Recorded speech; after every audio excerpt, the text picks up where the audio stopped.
नमस्कार. सर्व माझ्या देवी देवतांना खूप खूप प्रणाम.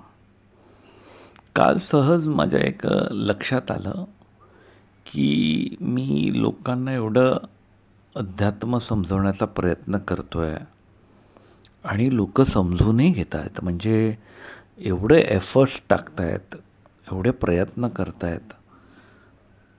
पण मी जे सांगण्याचा प्रयत्न करतोय ते त्यांच्या लक्षात का नाही येत आहे?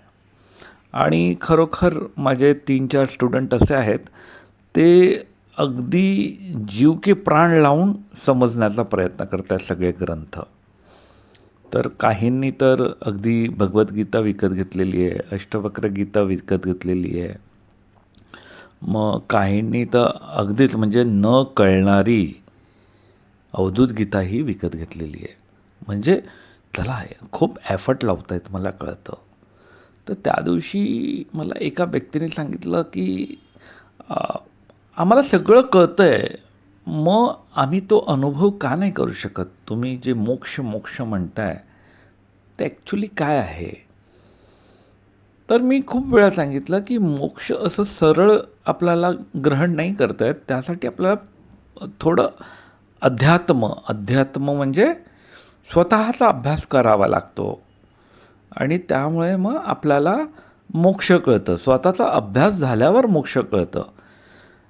म्हणजे तुम्ही जर विद्यावान असाल, विद्यावान, तर मोक्ष कळणार नाही. विद्यावान म्हणजे तुम्हाला सगळ्या विद्या माहीत आहे, तर तुमच्यासाठी मोक्ष नाही आहे. तुम्ही एखाद्या वेळेला स्वर्गात जाऊ शकता, पण मोक्ष नाही. का? कारण जे विद्या आहे, ती तुम्हाला सारखं मायेमध्येच घेऊन जाणार. मग काय लागतं तिकडे? मग आपण अध्यात्म जे म्हणतो त्याला आपण विद्वत्ता म्हणतो. स्वतःबद्दलची माहिती. विद्येबद्दलची माहिती नाही, स्वतःबद्दलची जी माहिती आहे, ती तुम्हाला मोक्षाकडे घेऊन जाते. मग ते खूप कुतूहल होतं मला, की हो बरोबर आहे, हे जे ते गृहस्थ होते ते म्हणतायत, की आम्ही एवढं समजून तुम्ही तर आत्ता 10-12 वर्ष झाली, तुम्ही आत्ता ग्रंथ हातात घेतले. आम्ही तर 4 वर्षाचेच असताना ग्रंथ हातात घेतले. मग तुम्ही जे सांगताय ते आम्हाला का नाही कळत आहे? सरळ गोष्ट आहे. माझ्याकडे पण बुद्धी आहे, तर त्यांच्या वाक्यावर मी खूप गहन विचार केला. म्हणजे त्यांचं आणि माझं डिस्कशन 3 दिवसापूर्वी झालं. ते म्हणतात, की "महाराज तुम्ही आत्ता 2014-15 मध्ये ग्रंथ वाचायला घेतलेले आहेत. मी तर 4 वर्षाचा असतानाच ग्रंथ वाचतोय आणि आमच्या घरी सर्वच ग्रंथ वाचतायत आणि सगळेच विद्यावान आहेत." मग खूप धावपळ केल्यानंतर एक ग्रंथ माझ्या लक्षात आला, की हो बरोबर आहे. आणि विवेक चूडामणीमध्ये जेव्हा आपण 4थ्या-5व्या अध्यायामध्ये जातो, तर तिथे हे येतं, की जेव्हा शिष्य सद्गुरू म्हणजे शंकराचार्यांना विचारतात, की मुक्तीचं रहस्य सांगा. तर ते म्हणतात, की मुक्तीचं रहस्य फार दुर्लभ आहे. दुर्लभचा अर्थ आता इकडे नारायणांचं नाव पण एक दुर्लभ आहे. दुर्लभ म्हणजे कधीच न मिळणारा किंवा मिळवण्यासाठी खूप प्रयत्न करणं.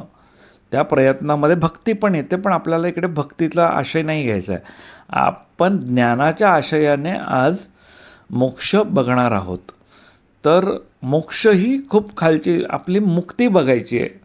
बघा शंकराचार्यांनी मुक्तीबद्दल सांगितलं आहे, पण आपलं संभाषण मोक्षाबद्दल चाललं आहे.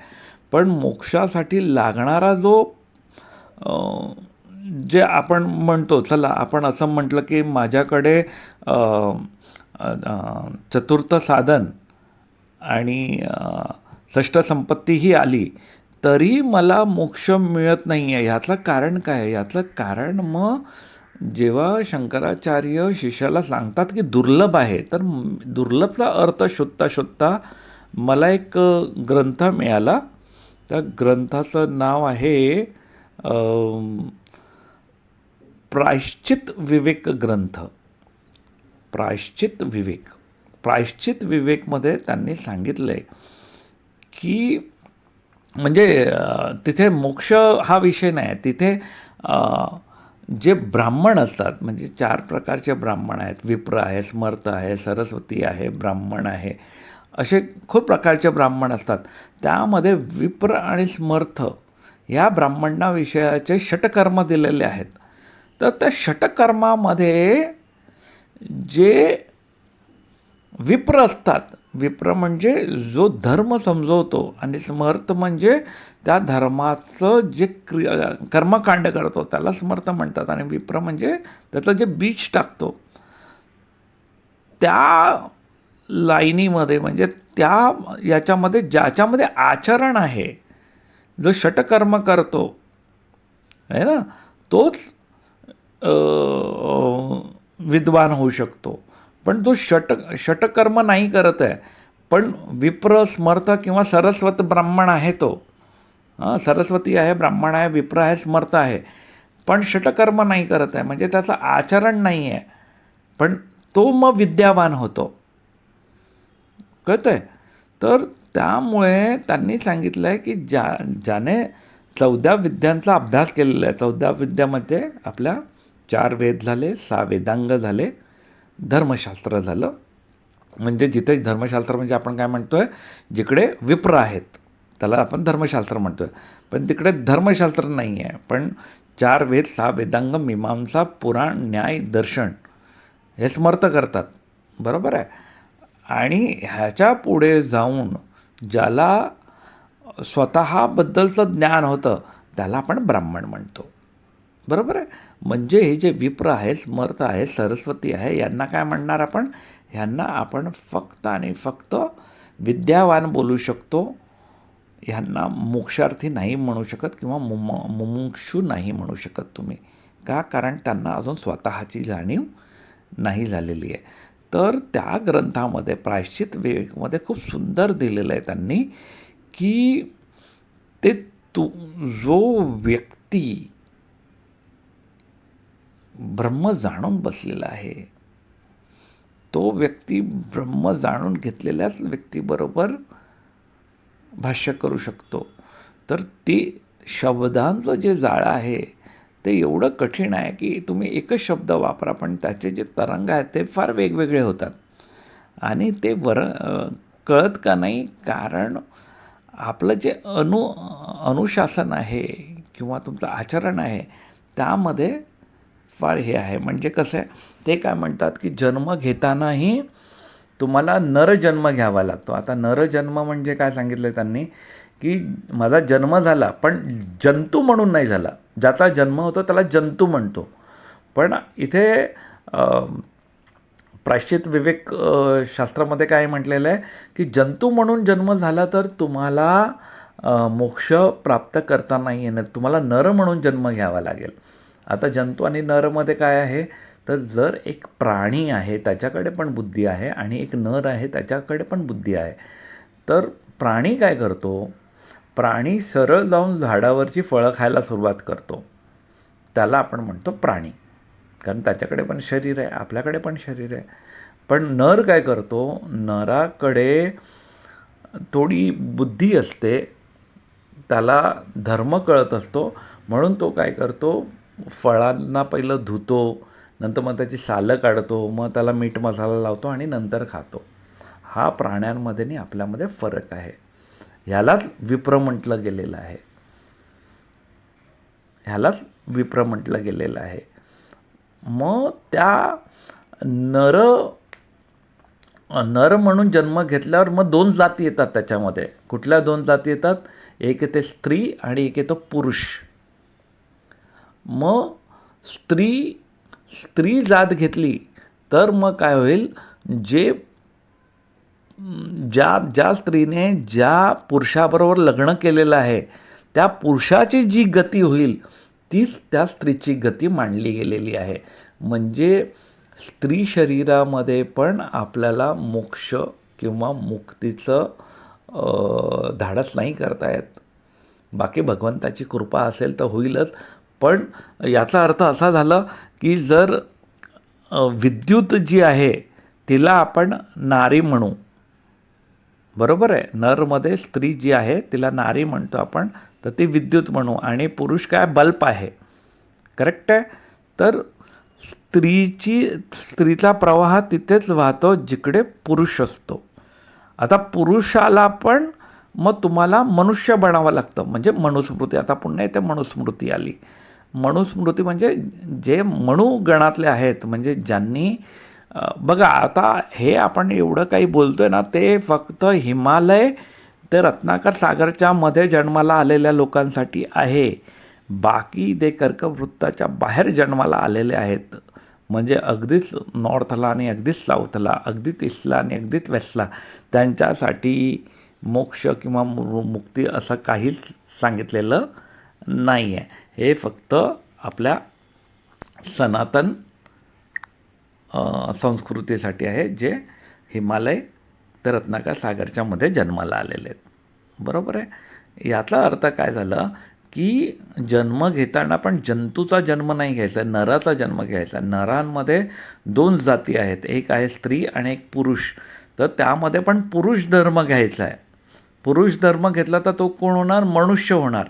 आणि मग जी पुरुषाची गती आहे, म्हणजे पुरुषांनी जेवढी गती, नारीही तिथेच गती करणार आहे, स्त्री पण तिथेच गती करणार आहे. ती धर्म पुरुषांना पाळायचे, स्त्रियांना नाही. स्त्री ही फक्त वाहत जाणार आहे त्याच्या पाठी. बरोबर आहे. हे सगळं ऐकून जरा माझं पण डोकं फिरलं, कारण एवढं सगळं कोण करणार आहे. म्हणून विवेक चूडामणीमध्ये शंकराचार्यांनी शिष्याला सांगताना सांगितलं, कशाला तू ह्या सगळ्या गोंधळात पडतोय. कारण खूप कठीण तो जो मार्ग आहे तो फार कठीण आहे. कारण तुम्ही जरी मनुष्य झालात, मनुष्यामध्ये विप्र झाला, समर्थ झाला, सरस्वती झालात, ब्राह्मण झालात, तर तुम्हाला स्वर्ग लगेच मिळेल, है ना. चला, जरी तुम्ही पुरुष जातीमध्ये जन्म घेतला, पुरुष जातीमध्ये जन्म घेऊन तुम्ही शूद्र झालात किंवा ब्राह्मण झालात किंवा क्षत्रिय झालात, वैश्य झालात, आणि तुम्ही सगळे धर्म पाळले, तरी तुम्हाला स्वर्ग मिळेल. पण मुक्ती राहिली ना आपली, मोक्ष राहिला ना आपला, तर हा मोक्ष आणि मुक्ती हा विषय नाही आहे, हे धाडस आहे. आणि जो धाडस करतो तो त्याला समजू शकतो. अदरवाईज तुम्ही जर भगवद्गीता आणि अष्टवक्र गीता वाचली तर स्वर्ग तर प्राप्त होणारच आहे तुम्हाला, त्यामध्ये नो डाऊट. पण मोक्ष आणि मुक्ती हा थोडा क्लिष्ट विषय आहे. म्हणून मला आज हा ग्रंथ मिळाला, प्रायश्चित विवेक. त्यामध्ये खूप सुंदर लिहिलेलं आहे की जरी तुम्ही पुंस्त किंवा प्रतः जन्म घेतला, तरी पुंस्त जन्म हा जंतूमध्ये न घेता तुम्हाला नरमध्ये घ्यायचा आहे. आणि नरमध्ये घेतल्यावर सुद्धा तुम्हाला मनुष्य व्हायचं आहे, म्हणजे प्रतःमध्ये व्हायचं आहे. पुंस्त हा जन्म आहे, प्रथा हा धर्माकडचा जो भाग आहे तो सगळा सांगितला आहे त्यांनी. तर थोडं मला हे कठीणच वाटतं आहे.